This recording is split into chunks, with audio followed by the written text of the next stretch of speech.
Hi అండి, నేను Vijay. Hair transplantation జరిగిన తర్వాత అయితే ఈ రోజుకు డే 169th అండి. సో ఇక్కడైతే నాకు హెయిర్ అనేది ఇంప్లాంట్ చేస్తారు. సో ఇదంతా కూడా ఇంప్లాంట్ చేసిన హెయిర్ అండి. సో లైట్గా అది మింట్ ఆఫ్ అప్లై చేశాను. సో అంతా కొంచెం ఆయిలీగా ఉంటుంది, ప్లస్ కొంచెం స్కాల్ప్ కనిపిస్తుందండి. సో ఇదండి, అండ్ డోనర్ ఏరియా చూపిస్తాను. సో ఇదండి డోనర్ ఏరియా.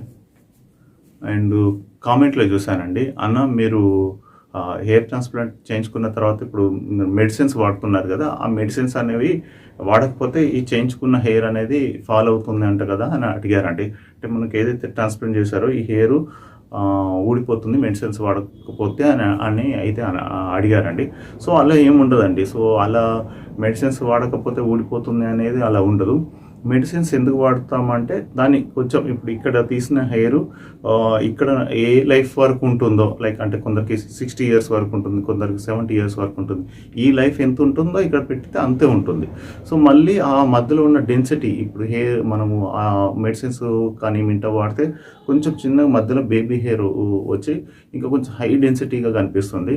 సో దాని గురించి మెడిసిన్స్ వాడతామండి. సో అంతకు తప్ప ఇంకా ఏముండదు.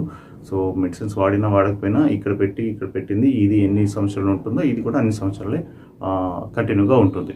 సో ఇప్పటివరకు అయితే ఇంతే అండి. Thank you all and thank you January sir.